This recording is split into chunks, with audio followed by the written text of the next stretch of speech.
présent dans... Pardon. Sur l'air, c'est là que on ne pas profitable. Non, dans le... Cardiaque. Par un adulte, quand on parle. Cardiaque. Le cœur. La force vitale arrive obligatoirement par le cœur. L'énergie vitale arrive obligatoirement par le cœur, pas le cœur anatomique, bien sûr, mais par le cœur profond. C'est dans le cœur jusqu'à, on va dire jusqu'à 2012.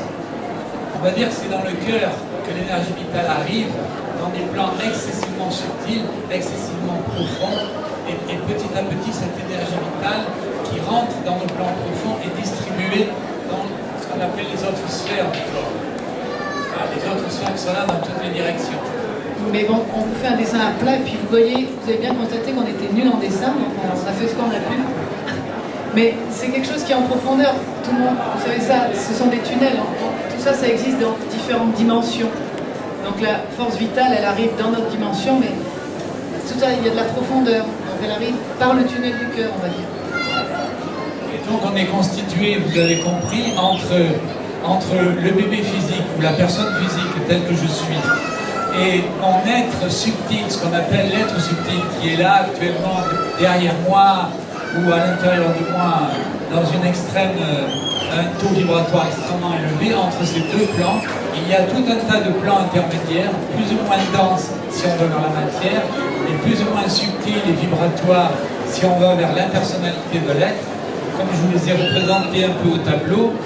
Et nous, les énergologues, quand on veut regarder quelle est la cause des problèmes, des maladies ou des déséquilibres, on est obligé de, évidemment, vous verrez sur le stand, de l'énergologie, vous verrez les énergologues, avant de commencer à faire un soin, ils s'intériorisent pendant 5 ou 10 minutes pour descendre dans la profondeur de leur être, sur une plateforme vibratoire qui va permettre ensuite d'aller voir à l'intérieur de l'être qui est sur la table à quel niveau se situe le problème. Donc si on est un peu grossier, un peu dense, on va voir la densité de l'autre, on pourra pas aller plus loin.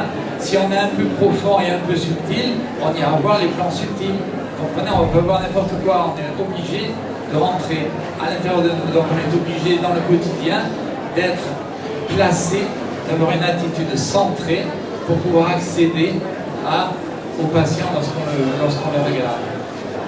Et plus on est centré, plus on a accès à des fréquences hautement vibratoires à l'intérieur de soi, plus la correction est efficace et parfois elle est fulgurante. C'est-à-dire que la connexion intérieure avec le vivant et l'intention de soin, qui est un élargissement du champ de conscience, tout le monde a peut-être entendu parler de ça aujourd'hui, maintenant, elle profite aux patients. Et donc, concrètement, ce qui se passe pendant le soin, c'est que la vibration, la fréquence vibratoire du patient est augmentée par le travail d'intériorisation de l'énergiologue.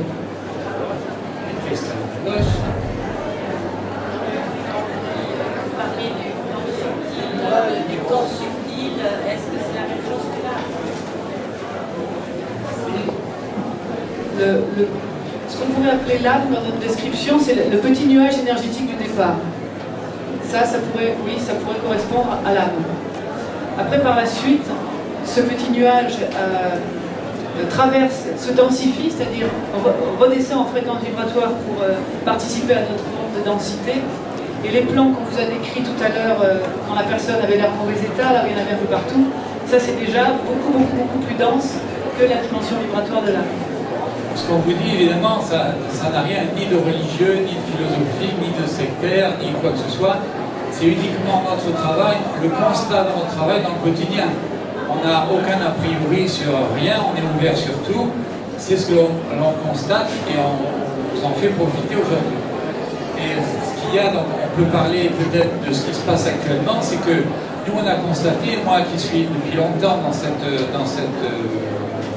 recherche et dans cet état-là, dans cette présence-là, je me suis toujours demandé, quand j'étais beaucoup plus jeune, pourquoi l'être,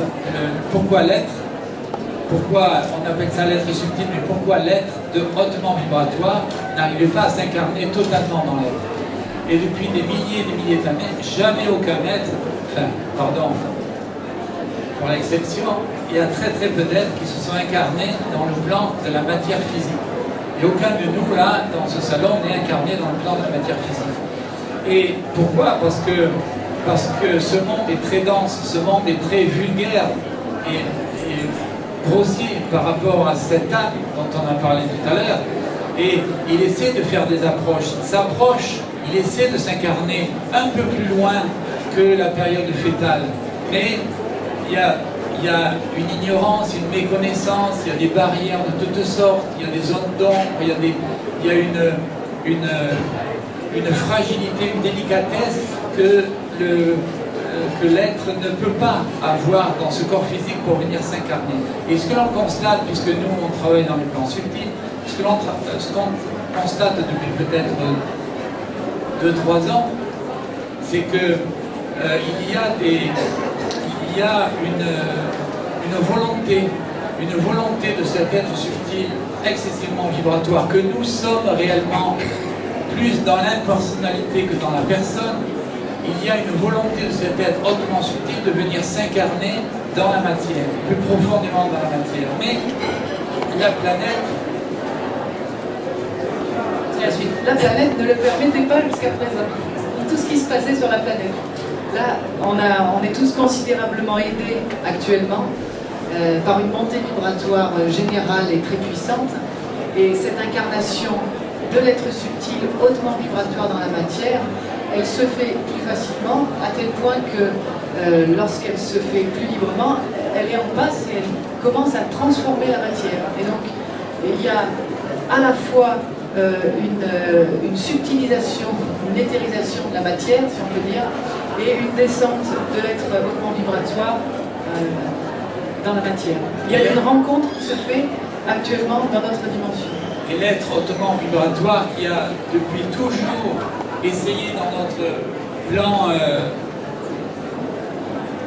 dans notre espace-temps, dans notre relatif espace-temps et dans notre relatif plan de vérité et d'existence, cet être-là cherche depuis très longtemps à venir et est en train, et nous a toujours travaillé. Il a toujours essayé de nous amener d'expérience en expérience vers une compréhension.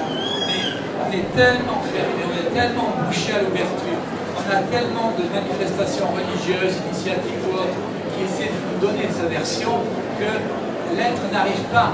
Et actuellement en 2012, là, maintenant, là, dans les semaines qui viennent et depuis quelques mois, tout est fait pour que cette rencontre se fasse.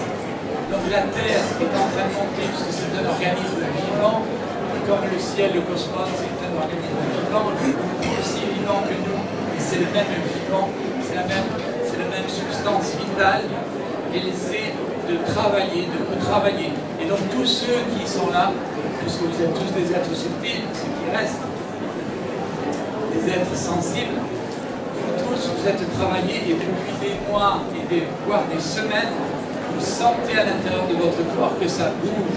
Vous avez des maux de tête, des frictions au niveau de la colonne, des problèmes circulatoires, que 2 jours après ça change, ça passe à autre chose. Et comme ça, et vous vous dites, mais qu'est-ce qui m'arrive? Pourquoi je souffre tant alors que j'aspire tellement au divin? Je suis tellement bien, je fais tellement d'efforts dans ma vie pour être juste, honnête et responsable et serviable et au service. C'est une remise en état. Et quand on dit vivant, on dit vivant, ça veut dire parfait.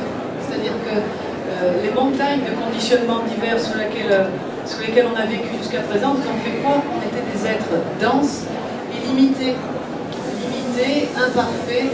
Et nous, on a constaté ça de façon marginale jusqu'à présent en travaillant en énergiologie. Mais c'était tellement plus difficile il y a quelques années que maintenant. C'est-à-dire que dès qu'on augmente la fréquence vibratoire, c'est-à-dire qu'on s'adresse à l'être subtil au plan vibratoire et que l'on permet aux patients sur la table de se rapprocher de ce qu'il est réellement, mais toutes les difficultés de la matière sont largement améliorées, voire complètement réduites.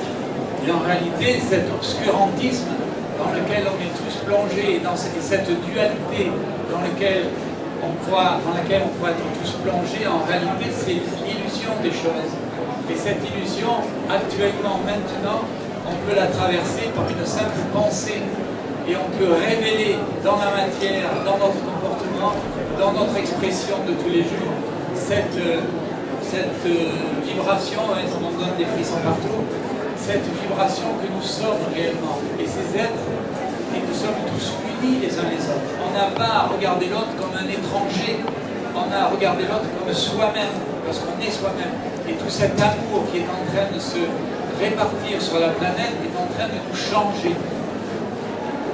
On a tous, à travers les difficultés, les douleurs, les anxiétés de notre quotidien, est-ce qu'on va avoir assez de sous à la fin du mois, et il faut qu'on travaille, il faut qu'on cherche du travail, toutes ces situations d'asservissement à travers lesquelles on a réussi à survivre. On a tous des rêves, on a tous fortement à l'intérieur de nous, de façon récurrente, des idées fortes qui traînent dans notre conscient, dans notre inconscient, sur ce qu'on voulait être, ce qu'on voulait faire de notre vie.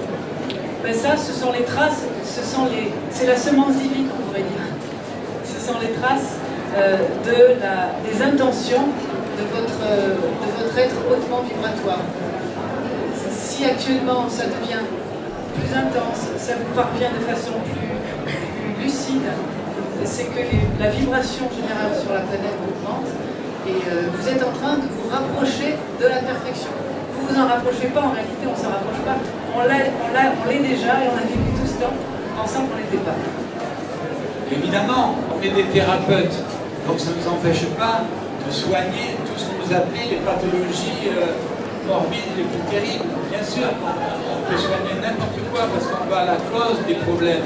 On va chercher quelle est la petite étincelle ou la petite colère ou le petit chagrin qui a entraîné 40 ans plus tard la soi-disant sclérose en plaques ou le cancer de ci, de ça, vous comprenez? Nous, on ne s'attaque pas au cancer dans l'expression manifestée